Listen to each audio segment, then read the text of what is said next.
શું કે અમીરભાઈ? બસ સારું હો સાહેબ. માંડીને વાત કરો, શું તકલીફ હતી? પહેલાં છે ને સાહેબ, વર્ષ દિવસ પહેલાં આમ થોડી કમર દુખતી હતી. પછી મેં તમારો વિડીયો જોયો. વિડીયોમાં પછી મેં ફોન કરી અને એપોઇન્ટમેન્ટ લીધી. પછી 3-4 સિટિંગમાં મને આમ ઘણો બધો ફાયદો થઈ ગયો છે સાહેબ. શું તકલીફ શું થતી? કમરમાં ઊભું નહોતું રહેવાતું, પગ ખેંચાતા હતા, ખાલી ચડી જતી હતી. આવો સાહેબ પ્રશ્ન હતો એમ. 1 વર્ષથી? હા, એક વર્ષથી. 1 વર્ષથી શું કરવાથી થયું હતું? ખાલી ચાલવાથી એમને એમ જ એમ. જાતે જાતે તો ના થાય. તમારો MRI તમે કરાવ્યો હતો? હા. એમાં ચોથા અને 5મા મણકામાં જો અહીંયા તકલીફ છે. આ બાજુ આમ થોડાક ફરી દો. આપણા છે ને આ મણકા છે. હા. આ મણકામાં આ ડોકના મણકા, આ પીઠના મણકા અને અહીંથી આટલા કમરના મણકા છે. L1, L2, L3, L4 ને L5. તમને જે તકલીફ છે ને એ L4, L5 ની વચ્ચે આ ગાદી છે ને એ ગાદીમાં તકલીફ છે. બરાબર. આટલું જ અહીંયા આપ્યું છે. એ જો અહીંયા આ ગાદી દેખાય આમ બહાર નીકળી ગઈ. હા, એવી રીતની બહાર નીકળી ગઈ છે અને અહીંયા જે પીળી નસ રહી ને એને દબાણ આપે. બરાબર. અમારી ભાષામાં એને સ્ટેનોસિસ કહેવાય. સ્ટેનોસિસ. તમને સ્ટેનોસિસ છે. ચોથા અને 5મા મણકાની વચ્ચે સ્ટેનોસિસ છે. આના લક્ષણો શું હોય? એ શું કરે? ટૂંકમાં સૂતા હોય, બેઠા હોય ત્યાં સુધી કાંઈ ના કરે.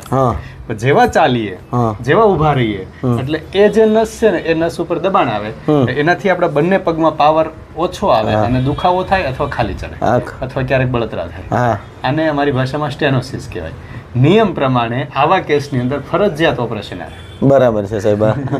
એટલે કદાચ તમને કોઈ ડોક્ટરે ઓપરેશનનું પણ કહ્યું હશે. ને ભરત દવેને મેં સાહેબ બતાવ્યું હતું. એને એમ કીધું કે આ કસરત તમે કરજો તો સારું હતું, પણ એનાથી કાંઈ બહુ ફાયદો કાંઈ થયો નહોતો એમ. એટલે પછી બીજી ત્રીજી વખત જાવ ને એટલે કે છેલ્લે એમ કે હવે કરી નાખો.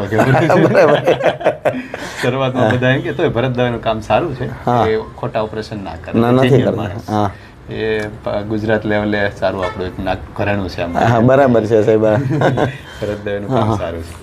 પણ મેઇન વસ્તુ છે તમને ચોથા અને 5મા મણકામાં ગાદી ખસી ગઈ, નસ દબાઈ, એના કારણે આ તકલીફ છે. એટલે તમે ઘણી દવા લીધી છે. એટલે દવાથી આ મટે નહીં. આમાં મેઇન વસ્તુ એ હોય કે આમાં છે ને ઇન્જેક્શન આપવાના હોય. તમને જે ગાદી ખસી હોય ને તે ઇન્જેક્શન આપે. વર્ષ દિવસ સારું રહે. પછી તોય ના મટે ને તો છેલ્લે ઓપરેશન કરે. બરાબર છે સાહેબ. આ બધા નિયમો છે. પહેલા દવા, પછી ઇન્જેક્શન અને પછી ઓપરેશન છે. બરાબર છે.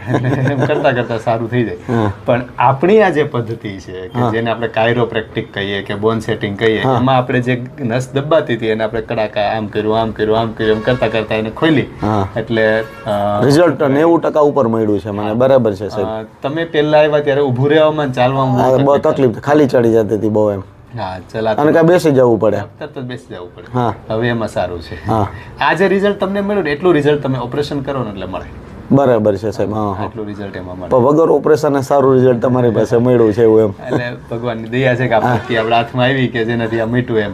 મેઇન વસ્તુ એ છે કે વિડીયોમાં ખાસ એ કહેવાનું કે આવી જે તકલીફ હોય ને બધાને ઓપરેશન, આ તો હું ભાઈ ઓપરેશન ના કરાવ્યું ને મોટા ભાગે અડિયા પાટી કરીને કે ઝડપથી કે ઓપરેશન કરી નાખો. એટલે મોટા ભાગે આવા કેસની અંદર બધા ઓપરેશન કરાવતા હોય છે. મેં તો તમારા ઘણા બધા વિડીયો જોઈને રિઝલ્ટ જોયા ને સાહેબ, પછી મેં કીધું એક મારી જાતે જ અનુભવ હું લઈ આવું. બરાબર છે. અને ખરેખર છે ને 100% સારું રિઝલ્ટ છે તમારી પાસે. 100% તો ના કહેવાય, મેડિકલ સાયન્સમાં 100% શબ્દ ના વાપરી શકાય. પણ મને જે ફાયદો થયો છે ને એ ઘણો બધો સારો એમ. એટલે મોટા ભાગનાને સારું થાય છે. લગભગ અમારે અહીંયા 80% લોકોને સારું થાય છે. અને વગર દવાએ, વગર ઇન્જેક્શન સાહેબ, કોઈ એક્સરે નહીં કે એવી કઈ જરૂરિયાત તમારી પાસે રહેતી નથી એમ. પણ નિદાન હોય તો સારું રહે. સારું રહે. જરૂર પડે તો MRI કરાવીએ, બાકી કઈ જરૂર નથી.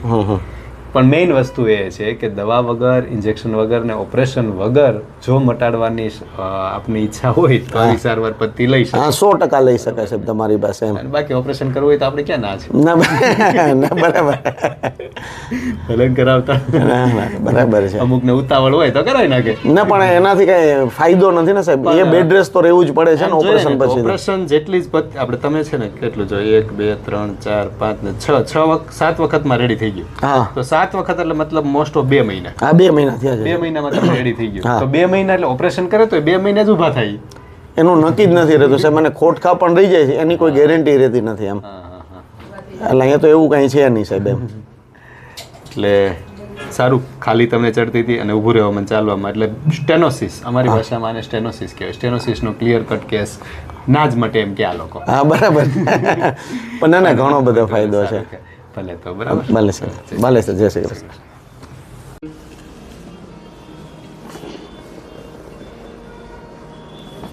અમીરભાઈ ખોટો આટો મારવા આવ્યા હા અમીરભાઈ. અત્યારે કાંઈ એટલું બધું નથી, એલાઇનમેન્ટ કરીએ. ઢીલો રાખજો બસ બસ.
પડખો ફરીને આડા સુઈ જાઓ.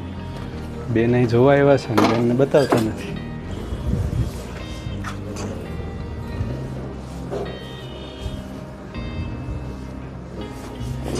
ઢીલો રાખ બસ. હજી એકવાર આના રેડી.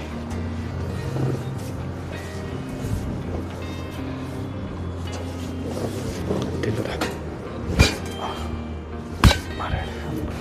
આવતો ભાઈ.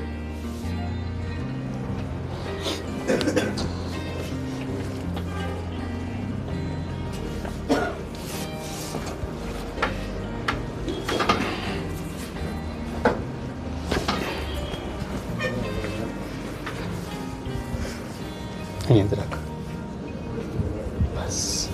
ઢીલું રાખ.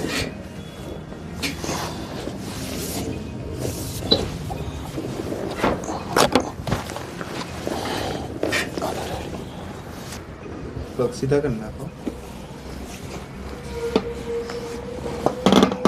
ઢીલું રાખજો. પડી